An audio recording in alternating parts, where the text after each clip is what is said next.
दोस्तों, कहते हैं एक माँ का प्यार और पिता का अधिकार अपने बच्चों पे सबसे अधिक होता है।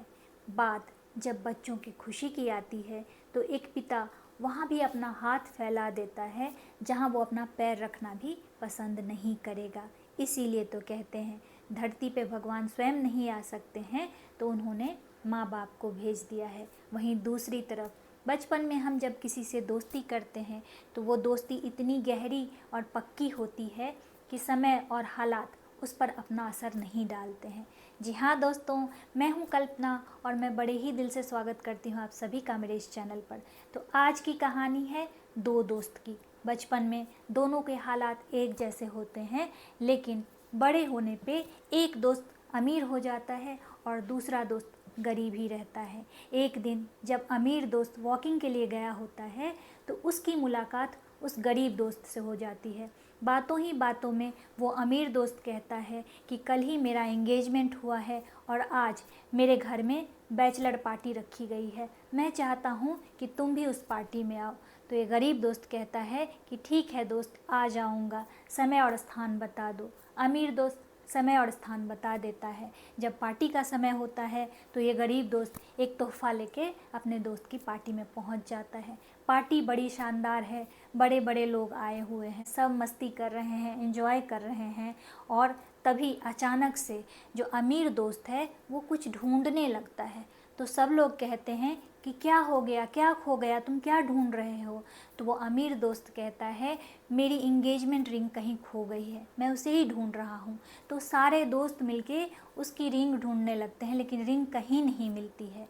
तो बाकी दोस्त सलाह देते हैं कि क्यों ना सबकी तलाशी ले लो, क्या पता गलती से खेल कूद में, हंसी मजाक में, डांस वांस में किसी के पास रिंग चली गई हो। अमीर दोस्त कहता है कि नहीं नहीं, ऐसा करने से मेहमानों का अपमान होगा। तो सब लोग कहते हैं कि कोई बात नहीं, हम लोग जितने लोग हैं सब दोस्त ही तो हैं, तो सबकी तलाशी लेने में क्या ही गलत हो जाएगा। तो अमीर दोस्त कहता है ठीक है। बारी बारी से सबकी तलाशी ली जाती है लेकिन अंगूठी कहीं नहीं मिलती है।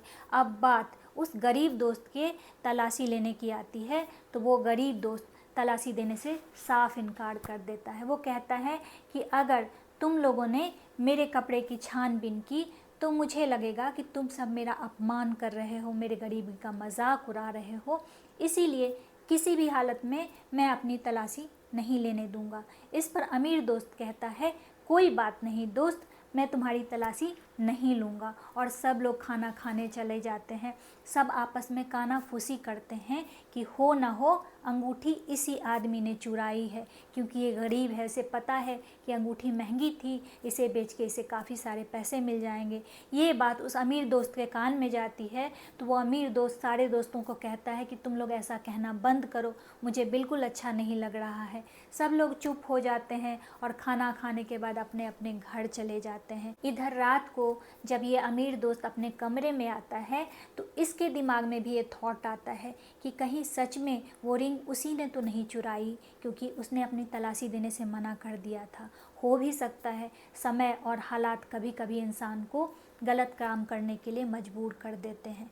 खैर, उसने अपने मन से वो बात निकाल दी। तभी उसका नौकर आता है और पीछे से उसका ब्लेज़र निकालता है और ब्लेज़र निकाल के जैसे ही झटकता है अंगूठी उसमें से गिर जाती है। अब उस अमीर दोस्त को खुद पे ग्लानि होने लगती है कि मैं कैसे सोच सकता हूँ कि मेरे दोस्त ने अंगूठी चुराई, ये मेरे मन में भी कैसे आया। ये सारी चीज़ें उसके मन में आ गई और उसे बहुत बुरा लग रहा था। वो रात भर ठीक से सो नहीं पाया। सुबह होते ही वो सबसे पहले नहा धो के अपने दोस्त के पास पहुंचा और जाके दोस्त को गले लगा के कहने लगा, माफ़ कर दो दोस्त, मुझसे बहुत बड़ी गलती हो गई। अंगूठी मेरे जेब में ही थी और बाद में मेरे भी दिमाग में ये बात आया कि कहीं अंगूठी तुमने ही तो नहीं चुरा ली। मुझे खुद से घिन हो रही है, मुझे खुद से नफ़रत हो रही है कि मैंने तुम्हारे बारे में कैसे सोच लिया। बचपन के वो दिन याद आने लगे जब मैं बहुत गरीब था, तुमसे भी ज़्यादा, टिफ़िन भी नहीं ला पाता था, तब तुम अपने टिफ़िन में से आधा शेयर करके मुझे खिलाते थे। और आज जब मैं अमीर बन गया, वक्त बदल गए, तो मेरे मन में तुम्हारे लिए ऐसे सवाल आ भी कैसे सकते हैं। मुझे खुद से नफ़रत हो रही है, खुद से घिन आ रही है। तब उस गरीब दोस्त ने कहा, जाने दो दोस्त, रात गई बात गई, भूल जाओ। जब हालात ऐसे होते हैं तो मन में ऐसे विचार आते हैं, तो इतना मत सोचो। बात को जाने दो। तब उस अमीर दोस्त ने कहा, वो सब तो ठीक है, लेकिन जब तुम्हें पता था कि अंगूठी तुम्हारे पास नहीं है तो फिर तुमने तलाशी देने से मना क्यों कर दिया। ये गरीब दोस्त अपने अमीर दोस्त का हाथ पकड़ के अंदर ले जाता है और दिखाता है उसका 7 साल का बेटा बेड पे बीमार पड़ा है। ये गरीब दोस्त कहता है, 10 दिनों से मेरा बेटा बीमार है, डॉक्टर को दिखाने के पैसे नहीं हैं, इसीलिए मैं डॉक्टर को नहीं दिखा पा रहा हूँ। इसे मिठाई खाने का मन था, मेरी इतनी औकात नहीं है कि मैं इसे मिठाई खिला सकूं। कल जब तुम्हारे यहाँ पार्टी में जा रहा था तो मेरे बेटे ने कहा, पापा आप अंकल की पार्टी में जा रहे हैं, वो लोग बड़े लोग हैं तो बहुत सारी चीज़ें बनी होंगी, बहुत सारा खाना बना होगा, आप उसमें से 2-4 मिठाई मेरे लिए ले आइएगा। जब मैंने तुम्हारे यहाँ इतनी सारी मिठाइयाँ देखी तो 2-4 मिठाइयाँ मैंने अपने जेब में रख ली थी। मुझे लगा कि तलाशी होगी तो वो मिठाई तक बात आएगी और लोग तुम पर हंसेंगे कि तुम्हारा दोस्त चोर है, और बात आते आते मेरे बच्चे तक आएगी और लोग मेरे बच्चे को भी चोर बुलाएंगे। यही सब सोच के मैंने तलाशी देने से मना कर दिया। ये सुन के वो अमीर दोस्त जो था उसकी आंखें भर आई और उसने अपने गरीब दोस्त का गला पकड़ लिया और टाइट हग करके बोलने लगा, माफ़ कर दो दोस्त, मुझे बहुत बुरा लग रहा है कि मैंने तुम्हारे साथ कल गलत बर्ताव किया। ऐसा कह के उसने उस बच्चे को, उस बीमार बच्चे को अपने गोद में उठाया और कहने लगा कि चलो तुम्हें किस डॉक्टर से दिखाना है, मैं इसका इलाज करवाऊंगा।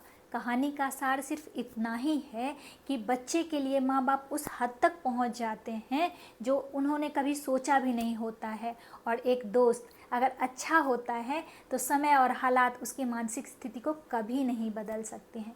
कैसी लगी ये कहानी आप लोगों को? अगर कहानी अच्छी लगी हो तो अपने फैमिली और फ्रेंड में शेयर कर दीजिए। अगर वीडियो अच्छा लगा हो तो इसे लाइक कर दीजिए, और ऐसे ही इंटरेस्टिंग और मोटिवेशनल स्टोरी सुनने के लिए सब्सक्राइब कर लीजिए मेरे यूट्यूब चैनल को और मेरे यूट्यूब परिवार का हिस्सा बनिए। और कमेंट में सत्यमेव जयते लिखना बिल्कुल से मत भूलिए।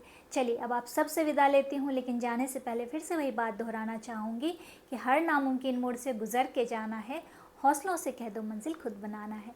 मिलती हूँ एक नई वीडियो में एक नई कहानी के साथ। तब तक के लिए आप सबको जय Hind, take care, bye bye, thanks for watching.